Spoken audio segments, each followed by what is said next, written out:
Friends, പുതിയൊരു വീഡിയോയിലേക്ക് എല്ലാവർക്കും സ്വാഗതം. ക്രിക്കറ്റ് പ്രേമികളെല്ലാവരും IPL ഓപ്ഷനായുള്ള കാത്തിരിപ്പിലാണ്.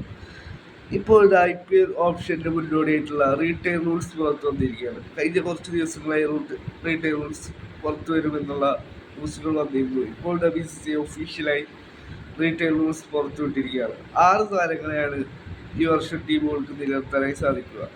8 താരങ്ങളെ വരെ നിലനിർത്താൻ അനുവദിക്കണമെന്നാണ് BCCIയുമായുള്ള മീറ്റിംഗിൽ ടീമുകൾ ആവശ്യപ്പെട്ടത്. 6 താരങ്ങളെയാണ് BCCI അനുമതി കൊടുത്തിട്ടുള്ളത്. 8 താരങ്ങളെ വരെ നിലനിർത്തിക്കൊണ്ട് ടീമുകൾക്ക് കോമ്പിനേഷൻ നിലനിർത്തണമെന്നാണ് ടീമുകളുടെ ആവശ്യമുണ്ടായിരുന്നത്.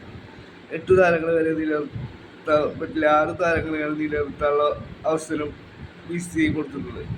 പിന്നീട് വന്നിട്ടുള്ള ഒരു പ്രധാന ചേഞ്ച് എന്താണെന്ന് വെച്ചാൽ 5 വർഷം അന്താരാഷ്ട്ര ക്രിക്കറ്റിൽ നിന്നും മാറി നിൽക്കുന്ന, ടെസ്റ്റ് ക്രിക്കറ്റ് ഉൾപ്പെടെയുള്ള ടൂർണമെന്റുകളിൽ നിന്നും മാറി നിൽക്കുന്ന പ്ലേയേഴ്സിന് അൺക്യാപ്ഡ് പ്ലെയറായി ഈ വർഷത്തെ IPL അവരെ റീറ്റെയിൻ ചെയ്യാൻ പറ്റുമെന്നാണ് BCCI ഒഫീഷ്യലായി ഇപ്പോൾ അറിയിച്ചിട്ടുള്ളത്. ഇത് CSK പോലത്തെ ടീമുകൾക്ക് വളരെയധികം സഹായിക്കും. ധോണിയെ പോലത്തെ പ്ലേയേഴ്സിനെ നിലനിർത്താൻ ഈ ഒരു തീരുമാനം ഏറെ സഹായിക്കും.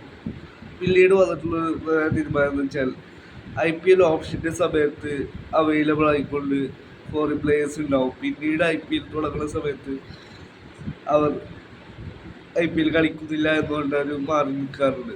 ഈ വർഷം തൊട്ട് അങ്ങനെ ഉണ്ടായിക്കഴിഞ്ഞാൽ അവർക്ക് 2 വർഷം വരെ IPL നിന്നും ബാൻ വരുമെന്നാണ് IPL ഇപ്പോൾ ഒഫീഷ്യലായി അറിയിച്ചിട്ടുള്ളത്. ഇത് പല ടീമുകൾക്കും സഹായമാണ്. പല ഇംഗ്ലണ്ട് പ്ലേയേഴ്സും ഓസ്ട്രേലിയൻ പ്ലേയേഴ്സൊക്കെ IPL ഓപ്ഷൻ്റെ സമയത്ത്